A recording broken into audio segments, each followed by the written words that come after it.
Because what she may have to testify to today must have been taken up already lengthily by our good mayor. But most especially pertaining to the documents being adverted to. Your Honor, the previous witness, the counsel for the prosecution was questioning that some documents were Xerox copies. Now we are presenting certified true copies, so it won't be questioned anymore. Well, if only for the certification of these documents already marked. What is the point in this authentication? It is already a fact and admitted that there was a transaction between the City of Manila and the Basa Guidote. In fact, it is also established into the record that money passed from the City of Manila to the seller, Basa Guidote, represented the presentation of the defense and the government of the City of Manila, that Basa Guidote Corporation, and that we have been discussing for days and weeks, about 34.7 million consideration for that transaction. What else more is needed to establish that fact?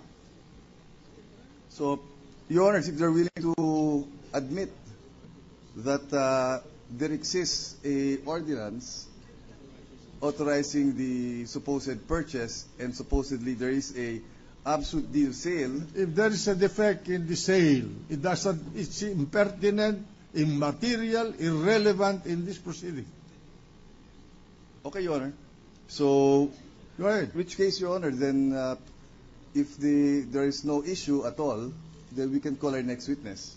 Yeah, call your Yes, Your Honor. call your next witness.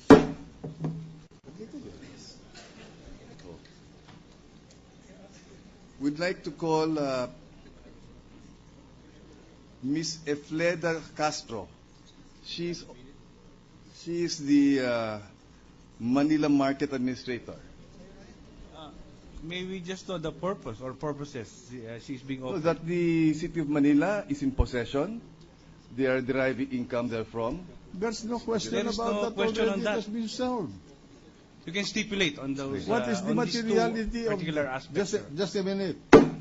What's the materiality of this kind of evidence in this impeachment trial?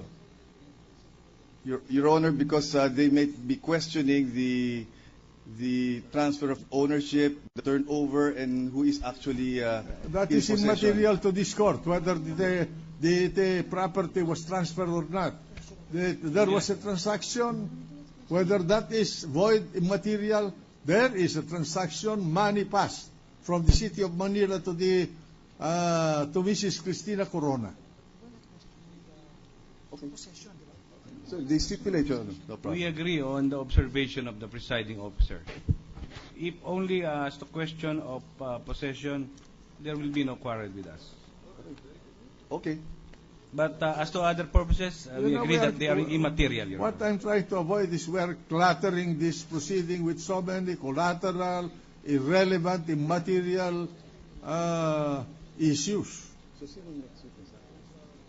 We're wasting time.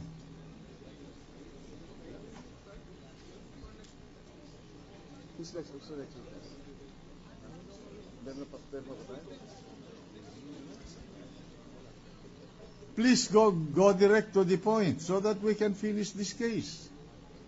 Present the defense of the respondent. Your Honor, we have other witnesses who are supposed to have been scheduled for tomorrow. They arrived earlier. If you would give us a short break, I will check if they're still available, and I will present more Session witnesses. suspended for 10 to 15 minutes, Your Honor. 15 minutes. Thank you very much. Not prepared to proceed today, Your Honor, due Why? to the pace that which the witnesses were terminated today.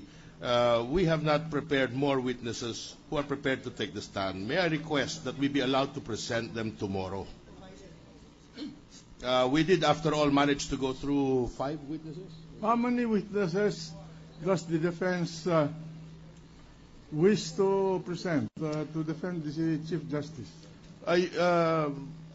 Your Honor, we had originally about 14, but we have trimmed that list down considering your public announcements that you would like to finish the trial sooner.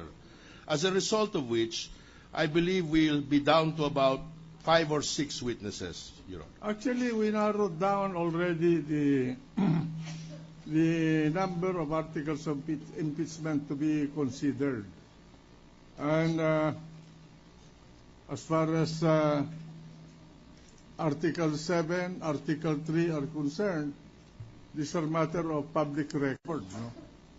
So the only material matter that will require the presentation of evidence will be Article 2. Precisely, Your Honor. And if I'm not mistaken, the remaining witnesses all pertain to issues pertaining to Article 2. Precisely. Except for the subpoena issued to the good Secretary of Justice, Mr. President.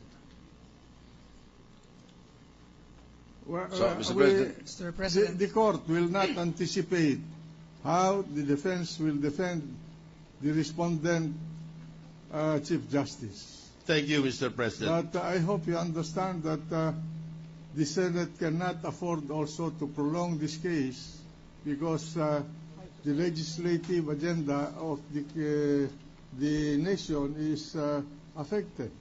To be sure, Mr. President, you have our assurance that we do not wish to burden the Senate by delaying it in any way. It's not a burden to us. It's a Thank you, burden Mr. to the President. nation. May I then manifest, in accordance with the letter that we received today from the good Secretary, that we would require her attendance on Wednesday, if that is possible. No, you have to make an arrangement with her. She's your witness. Yes, Your Honor. We are informing her. Arrangement with her when she's to come here. Yes, Your Honor. We are informing the court because the letter that we received today was not yet taken up in the business that we tackled this morning. So we will make that arrangement, Your Honor. All right. So you're asking for a continuance? Yes, Your Honor. About the prosecution? Yes. Go ahead. Mr. President, we have no objection to the pleasure by the defense. We have no objection. We just want to ask Mr. President if the defense is willing to name the 5 or 6 witnesses that they are going to present. Mr. President, may we recognize Senator Jingo Estrada to post manifestation and post intervention. Instead of cluttering this court to borrow or irrelevant to these proceedings, I suggest that you bring the respondent himself to answer all the allegations leveled against him. And if the Chief Justice will appear, the judges, the impeachment court will be very, very happy to hear his side. At doon pa lang, pagka marinig na namin ang side ni Chief Justice tungkol sa mga allegation nila, doon pa lang siguro makakapagbuo na kami ng desisyon kung ano ang didesisyon namin. Just to give a classic example, during the impeachment case of former President Estrada was waiting to be summoned by this impeachment court. He was daring to appear before this impeachment court dahil according to him, wala siyang tinatago.